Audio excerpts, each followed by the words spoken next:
Hey everybody, welcome to part 2 of the Titan Scorponok review. That's right, I said part 2. Make sure to peep part 1 if you haven't yet. I'll toss an annotation up in the corner here. In that video, I do a full rundown on Scorponok's Headmaster, Zarak. But this week, it's time to dive into the meat and potatoes of this astounding arachnid. Zarak unified with his Transtector once more, the complete Scorponok. I'm really excited to do this particular episode, but before I even begin talking about robots, just like last episode, I want to take a quick minute to step back and show off our surroundings a little bit. This is my living room. It's where I do all of my filming. I walk the coffee table up to the couch, I smush a ring light into my oscillating fan, and I break out my tiny tripods. It's a really good film setup, I think. Until I eventually get something more serious set up, this is what we're looking at. I'm about to run into an issue here though. This set is great for normal-sized bots, but today we're dealing with a not even kind of normal-sized bot. To deal with this, we're gonna have to pull the camera way back here, so you're gonna be seeing a lot more of the living room today. And also, since he's a bit more tricky to handle than your average Voyager and Deluxe, at times you're probably going to be seeing a lot more of me. Hey everyone! Hello, live action Dylan. Let's get this video started right where we left off last time, in Scorponok's robot mode. And ain't it a hell of a robot mode indeed. Scorponok is big. Like, stupid big.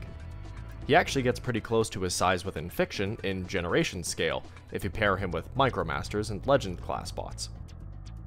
While we're down here, let's start at the bottom and work our way up. Scorponok's got his weird two-hooved toes at the end of his giant and incredibly stable big green feet. They're connected to his shins on a heavy ratcheted ankle joint. There's this weird hollow pocket here that's necessary for the transformation. Strangely enough, a good part of the stability actually comes from this panel here, which is just resting on the back of his heel. It looks really tenuous on camera, but when you feel it in person, you notice how strong it actually feels.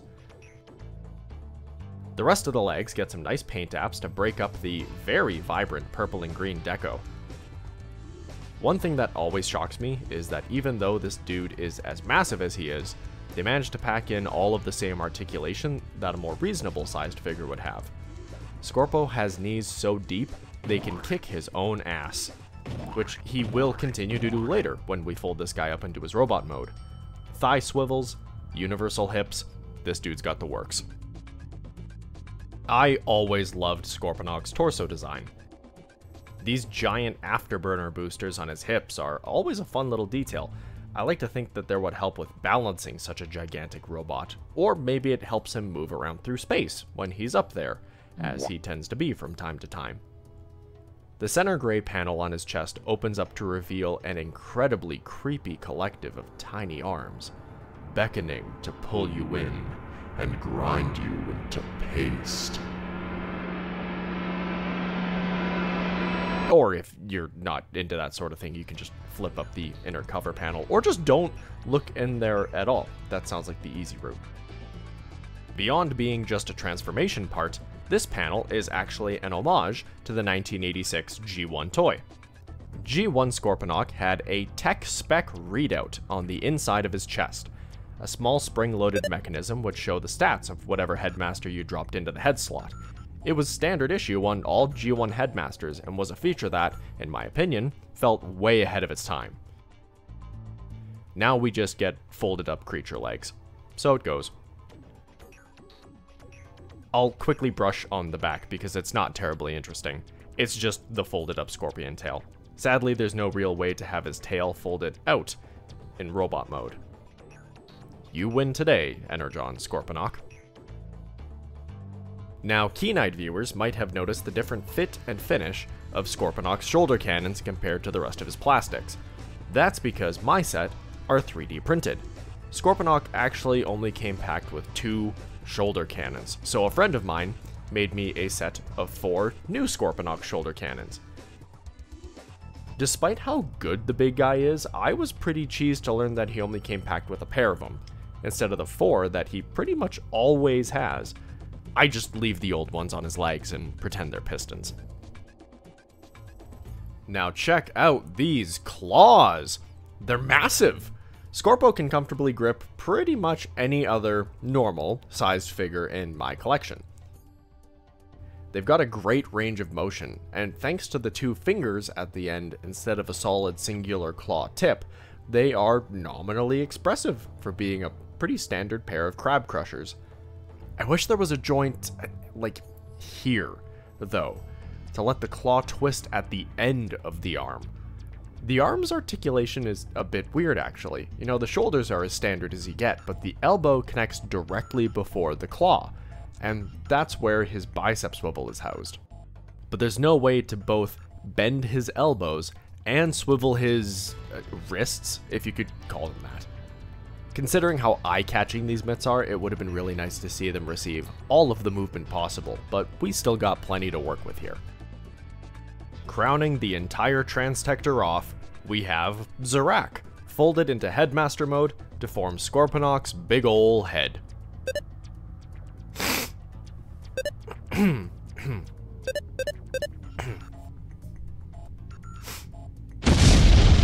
Moving on, we should talk about this bot's main accessory that he comes packed with. The Zarak Shield!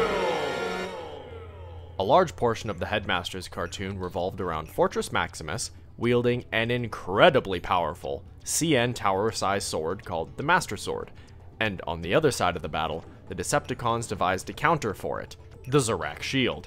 It was pretty awesome, and considering how important and divisive the Zarak Shield was in the fiction, the Earthrise version here is, you know, it's honestly kind of crap. It's got pinchers at the front. They can wiggle a bit, but it's just way too thin and small. Look, half of it isn't even really the shield. These pieces at the back here are meant to replicate the big chrome leg guards that came on the G1 toy. You move those sections onto the legs and... come on. You can't tell me that this is the legendary defense that could stop the... Look, I wouldn't be this harsh on it if the 2017 Japan release of Fortress Maximus didn't come with an incredible Master Sword. I actually owned this bot prior, and that sword was like human scaled. This shield is pitiful. Its only commendation is the mere fact that it was included.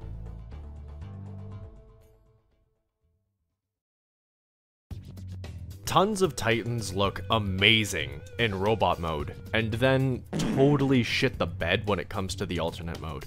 They typically look like a robot just doing some funny yoga, or literally just laying down. Like, come on Max, you're barely even trying here. I think that's why I'm actually pretty impressed with Scorponok's alt mode, despite the fairly simple transformation. Let me just do some stretches here and we can get this big guy transformed. Collapsing the feet into the legs, having him kick his own ass as per earlier, and unfurling the tail along that assembly gets the back half done. After that, pop open his robot back to unpack the scorpion legs, then turn the arms around to what will now be the front, 180 the head, shuffle the accessories around a bit, and Scorponok is now fully and thoroughly scorpified. What a behemoth of a beast this thing is. Scorponok's Scorpion mode brings just enough to the table to be convincing to me. All of the major buggy shapes are present, from Stinger to Snipper, and his toxic color scheme really makes the whole thing look formidable. He already had those giant claws, so those just blend right in. And all of the arm articulation melds great into this mode, though you're probably better off just leaving the arms pointed forward. The main configuration has you toss the cannons up top, like this dude is a big wandering battleship with legs. A-tier design. There really isn't any new detail revealed per se. In fact, some areas, like the front of the Scorpion mode here, are incredibly plain compared to the main surfaces that the robot mode had. The head doesn't do anything but look at the ground, but the perspective change does reveal these sinister red eyes. 2 of them. You know, like a scorpion has. The horns are trying really hard to be a pair of mandibles in front of this Vader-looking mouth. The scorpion head gets a pass mainly just because it's the least interesting of 3 things that this head is trying to do. The 2 primary new features of the scorpion mode are the 8 creature legs and the just barely there stinger. The legs are a weird affair of joints. 2 main sections split out into 2 more each to give you 4 legs per side. I know giving each of these things individual articulation would have been a bit of a hassle, but they look a little too organized to me. These things really needed some spreading out joints, so they didn't look as perfectly single file. Also, these hinges are purely decorative. It's all small scale friction clips holding everything together here. It's not even close to the kind of support that would actually be required to hold up this massive scorpion. The whole scorpion does get some support though, as it's actually resting on a small selection of wheels. They allow the scorpion mode to roll. The scorpion rolls well. Not something I get to say every day. It's gonna require a pilot to make that scorpion roll then. Remove Zarak's tiny headmaster, and you can slot that little goon right in... here? There isn't any visible controller in here. Hell, there's barely even a seat. But this is an intentional feature. Look, they're all robots. Maybe he just plugs his brain directly into this thing. I don't know. Let's close this assembly up though. We're letting a draft in. The tail just barely pokes over the folded up legs that form the ass end of the scorpion. It's a bit more convincing though when you look at it from the side and you can see the whole thing around back.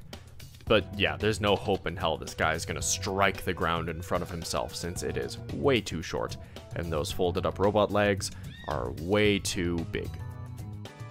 In media, it tends to be interpreted as a turret anyways. Addressing those giant folded up legs again, they're not as dumb looking as I originally anticipated them to be. The folded down side panels help with the cohesion of it all. The scale of the whole thing, paired with the turrets giving it a real battle platform look, means that to me this whole scorpion reads less as a creature and more as a wandering scorpion-shaped techno castle. In my head, the front area here is all of the lead control room stuff where the driving and the battle operations happen. And then the legs area is the actual base, where everyone hangs out and schemes on how to make a new, not as shitty shield. I dig the hell out of this scorpion mode. Speaking of wandering techno castles though, I think it's about time we turn this dude into a static, not scorpion-shaped, regular techno castle. Let's unpack this dude mostly back into his robot mode again. From there, we'll make him do the galactic splits, flip that tail around and plug it into his groin, aim the arms towards the air, flip out the remaining panels, pepper the whole thing with the accessories, and now Big Scorpo is in his base mode. Scorponok's base mode makes me feel a lot of the same things that the Scorpion mode did. It's doing just enough to not look like a big, humanoid-shaped dude with his legs spread eagle. Each leg unfurls into an assortment of panels and ramps to let anyone with wheels roll up and down them. Some of those panels even got some paint apps that are only revealed within the base mode. Pretty cool. The main ramp, though, is this one that's formed out of the tail that forms the front of the base. Now we see why that tail was underperforming in the other 2 modes. Scorponok's stinger, begrudgingly, works best when it's a big purple and gray, lovingly detailed ramp, which gives you a one-way trip up to this? Is it a wall? Is it a throne? If this is a base, then I suppose this is a building of some kind. Beside our indistinct panel, Scorponok's arms are also desperately trying to be buildings up here, with a thin veneer of accessories smattering their fronts to really try and convince you that they're more than just the fronts of some claws. Would you judge me if I said it kind of worked though? The silhouette of the whole thing actually makes for a pretty convincing base in my eyes. You know, even if this base has no discernible entrances or exits. There's no real features in the base mode either. You know, like there's no hidden jail cell, no little elevators. The closest thing to a feature that I can think of is if you want just tiny Zarak to wander around and are left with the rest of the Headmaster body, you can just yonk the head into the center pit like a big Nebulan trash can. Lovely. Even if it's seemingly built just for display and rolling around on, Scorponok's base mode sure can do both of those things. There may not be much to do on Scorp Central Avenue, but hey, at least that tail ramp is looking good.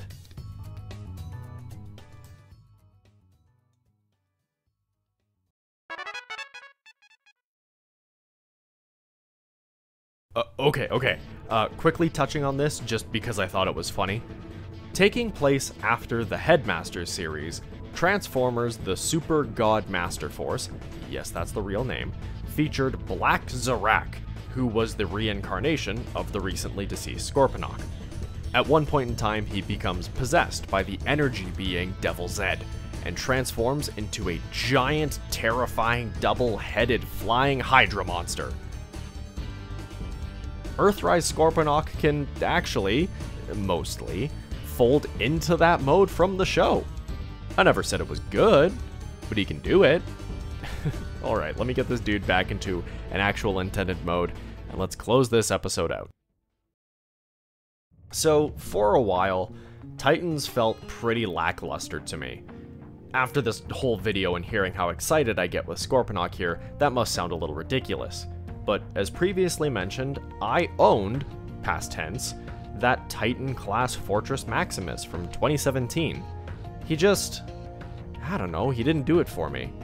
Limited articulation and simple alternate modes were a staple of early Titan figures.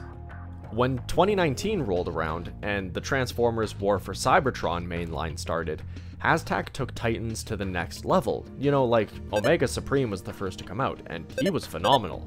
And following him was our favorite Nebulan war criminal superweapon, Zarak.